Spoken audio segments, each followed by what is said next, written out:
हमारे साथ खास मेहमान जुड़ रही हैं। आतिशी जी मंत्री हैं और हमारे सहयोगी विवेक भी हैं। आतिशी जी, आपका बहुत बहुत स्वागत है। अब 2 दिन बाद इस्तीफा दिया जाएगा, मुख्यमंत्री की तरफ से कह दिया गया। अब आगे की रणनीति क्या रहेगी आपकी?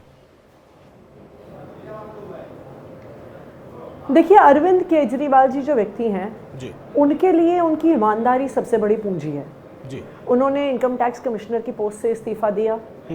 उन्होंने दिल्ली की झुग्गियों में जाके काम किया। एक ऐसी नौकरी जिसको पाने के लिए लोग अपनी जिंदगी लगा देते हैं, जिसके भ्रष्टाचार के पैसे से साथ साथ पुश्तों के लिए पैसा कमा लेते हैं, वो नौकरी अरविंद केजरीवाल जी ने छोड़ दी।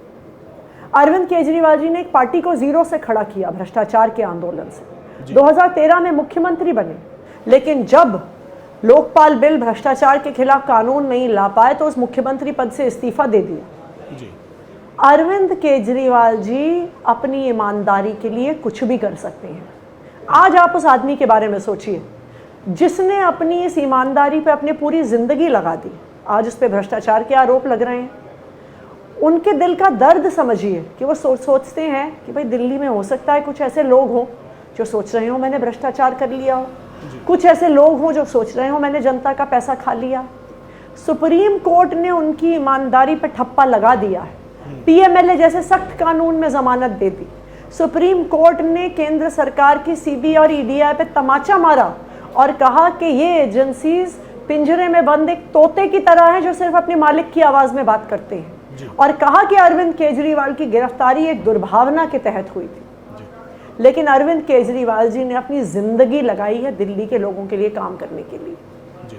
उनके लिए दिल्ली के लोगों की राय इंपॉर्टेंट है, उनके लिए दिल्ली के लोगों का प्यार और आशीर्वाद इंपॉर्टेंट है, और इसीलिए वो अपनी ईमानदारी का फैसला दिल्ली के लोगों से करवाना चाहते हैं। वो दिल्ली के लोगों की राय जानना चाह रहे हैं, और इसीलिए उन्होंने जो आज अपना निर्णय लिया है और जो दिल्ली की जनता को कहा है कि अगर मैं ईमानदार हूं तो मुझे वोट दो, अगर मैं ईमानदार हूं तो मुझे वोट मत दो। आप देश की राजनीति छोड़िए, ये दुनिया की राजनीति में पहली बार हुआ होगा कि किसी नेता ने इतनी हिम्मत की। विवेक भी हमारे विवेक शांडिल हमारे वरिष्ठ सहयोगी भी जुड़े हुए हैं, पार्टी आपके पार्टी दफ्तर से ही हैं। लेकिन मेरा एक छोटा सवाल रहेगा, क्या मैं भावी मुख्यमंत्री से बात कर रहा हूं? देखिए, अभी हमारी सरकार कितने दिन चलेगी ये स्पष्ट नहीं है। हमने तो जल्द चुनाव की मांग भी करी है, लेकिन अगर सरकार 1 दिन चलती है, 1 हफ्ते चलती है, 1 महीने चलती है, आम आदमी पार्टी की सरकार दिल्ली के लोगों के लिए काम करती रहेगी। विवेक, आपका भी सवाल। आतिशी, मैं आपसे ये जानना चाहता हूं, कोर्ट ने 2 शर्तें लगाई। एक शर्त ये लगाई कि मुख्यमंत्री कार्यालय अरविंद केजरीवाल नहीं जा पाएंगे, दूसरी शर्त ये लगाई कि वो किसी फाइल पर दस्तखत नहीं कर पाएंगे। इसके अलावा कुछ और शर्तें थी जिसका जिक्र यहाँ नहीं करना चाहता। मैं आपसे जानना चाहता हूं, क्या इस वजह से अरविंद केजरीवाल जी को रिजाइन करना पड़ा, या फिर इस वजह से करना पड़ा कि चुनाव में बस 4 महीने का वक्त बचा हुआ है, ये 4 महीने तैयारी करने के लिए अच्छा मौका मिल जाएगा, और अभी जो सेंटिमेंट है वो अरविंद केजरीवाल जी के फेवर में और बीजेपी के खिलाफ नजर आता है, जिस तरह से 166 दिन के बाद अरविंद जी बाहर आए? देखिए, अरविंद केजरीवाल जी पे पाबंदियां आज नहीं लगी हैं। जिस दिन से अरविंद केजरीवाल जी मुख्यमंत्री बने, पाबंदियों के साथ ही सरकार चला रहे हैं। फरवरी 2015 में 67 सीट ला के मुख्यमंत्री बने अरविंद केजरीवाल। मई 2015 में गैर कानूनी नोटिफिकेशन लगा के भारतीय जनता पार्टी ने सारी पावर छीन ली।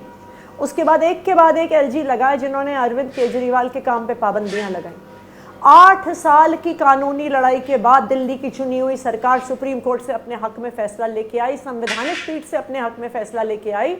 8 दिन के अंदर अंदर केंद्र सरकार ने एक नया कानून लाके अरविंद केजरीवाल की पावर छीन ली, उन पे जबरदस्त पाबंदियां लगा दी। इन सब पाबंदियों के बावजूद अरविंद केजरीवाल ने दिल्ली के लोगों के लिए काम किया है।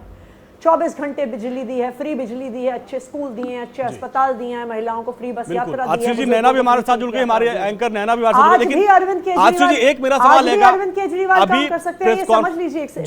एक इंपॉर्टेंट चीज है जी, एक इंपॉर्टेंट चीज है, आज भी अरविंद केजरीवाल काम कर सकते हैं।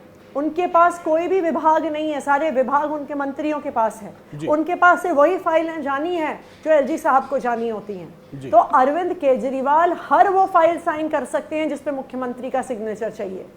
लेकिन अरविंद केजरीवाल अब दिल्ली की जनता का फैसला चाहते हैं, दिल्ली की जनता का भरोसा चाहते हैं और दिल्ली की जनता का आशीर्वाद चाहते हैं। अब आतिशी जी, आप ही के सवाल पे आते हैं। आपने कहा एक हफ्ते या एक महीने सरकार चलेगी, तो क्या हम मान चले कि आप पूरी तरीके से तैयार है चुनाव में जाने के लिए? हालांकि कार्यकाल अभी फरवरी तक का है। बिल्कुल हम तैयार हैं चुनाव में जाने के लिए, क्योंकि आज आम आदमी पार्टी, हमारे नेता अरविंद केजरीवाल जी दिल्ली के लोगों का जनादेश चाहते हैं, दिल्ली के लोगों का भरोसा चाहते हैं कि दिल्ली के लोगों को इस बात पे भरोसा है कि हम ईमानदार हैं, अरविंद केजरीवाल ईमानदार हैं, इसलिए हम चुनाव करवाना चाहते हैं।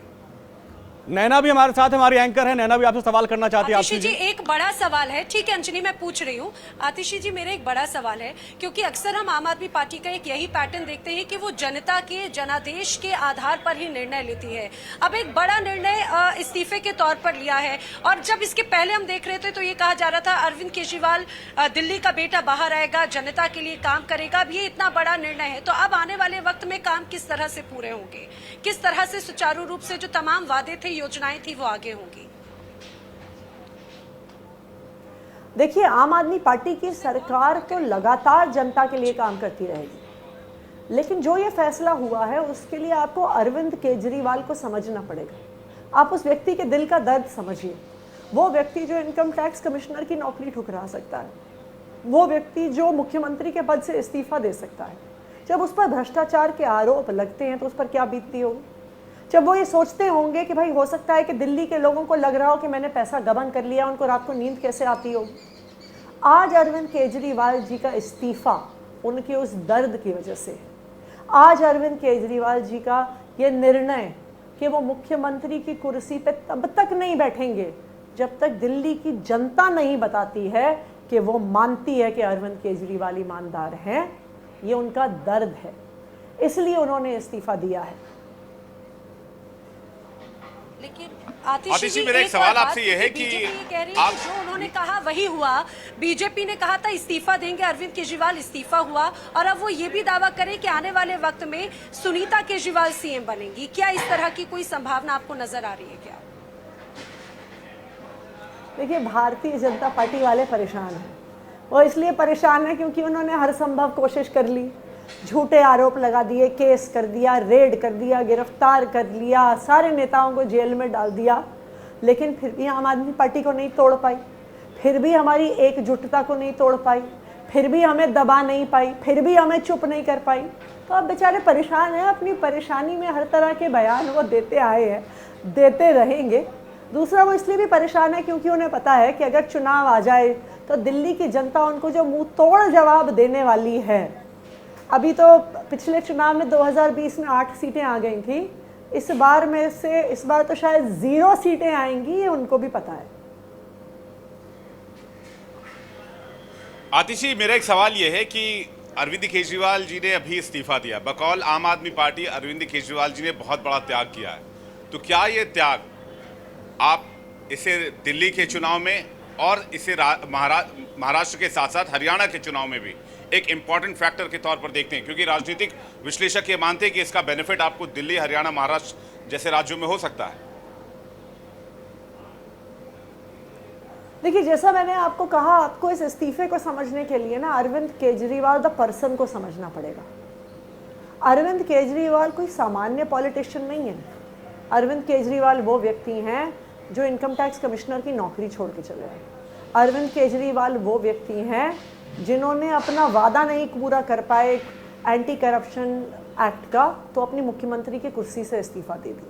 तो इस इस्तीफे को समझने के लिए आपको अरविंद केजरीवाल जी के दिल का दर्द समझना पड़ेगा कि जब ऐसे व्यक्ति पे भ्रष्टाचार का आरोप लगता है तो उस व्यक्ति को लगता है कि भाई मैं मुख्यमंत्री की कुर्सी पर नहीं बैठ सकता।